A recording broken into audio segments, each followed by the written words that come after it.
Behind presentations is in actual fact very, very simple. So I want to give it to you in a nutshell.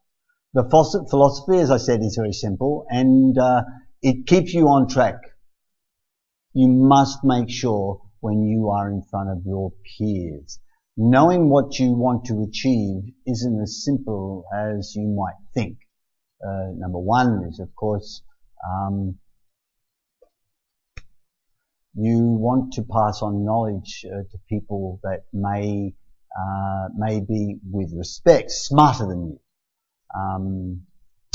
Don't even think just because you are presenting to your audience that your audience doesn't know what you are talking about. In fact, they may know more about it than you. It just might be that the information that you're giving them is different and has a different perspective to the way that they see it. And it can cause your audience to ask a lot of questions. So instead of focusing on the topic, focus on the audience and give them a view that they might not already have. And that's why you're there. Know who is in that audience and understand their points of view, delivering a message that they can understand and become involved, of course, in the topic. Always remember that you'll never know what your audience is thinking until you truly know why you are there.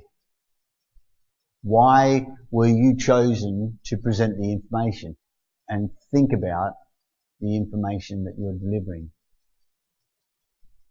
It is in such a way that your audience can relate by saying it over and over again, but of course in different ways. And that's the whole idea of making a presentation.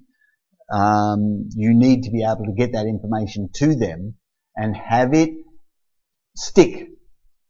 A major key, of course, in having any information stick, whether it was for you as a child or whether it was for your participants or your audience, is making it, first of all, understood by them.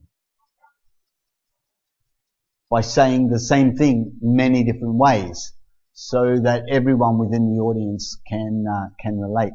Now, again, I keep having to come back to this point. That 35% rule. If you have them focus on your slides, you have to rely on that. 35% of the people are going to pick it up just like that. And another 35%, with the help of the other 35%, will again also understand and pick it up.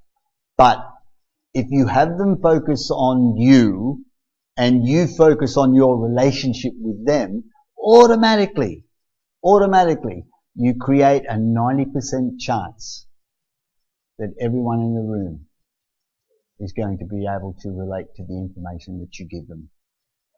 Doesn't matter what that information is. Because they believe that you believe. They accept it because you have a relationship with your audience. And you must make sure that you do that. And that's why. Getting involved by moving around your participants, letting them interact with you, answering questions as they arise. Also knowing what is in your material. Please, never hand out a workbook and not know what's inside it. Be aware of it all the time. Okay? Make sure that you've read the workbook. Make sure that you've done the exercises yourself so that you know what's going on. Alright? Knowing what is in your material so that you stay on track. And in some cases, telling your participants that some things are yet to be discussed further on in the presentation. Making sure that you always keep in mind that they will never say it the way that you expect. They will never say it. They will never say things the way you expect them to say it. So always be listening. So get involved, asking them questions so that you know what they understand And of course, they know what you have covered is understood. To be body conscious is to understand the way your body moves. Body language, yes. Now, in this particular subject of body language, we have to be very, very careful. Now, to be body conscious is to understand the way that your body moves when you're telling a story or you're sharing information with your listeners. As a public speaker, you must always be very, very careful as to what you do with your body, especially when there are females present, or your boss is in the room, or the participants are very young students.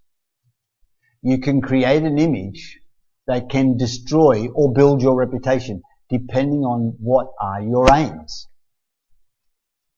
When you see someone that you like in the room, you can project an idea to or at that person. And this can be very dangerous, as it can harm your reputation, even if the recipient likes you.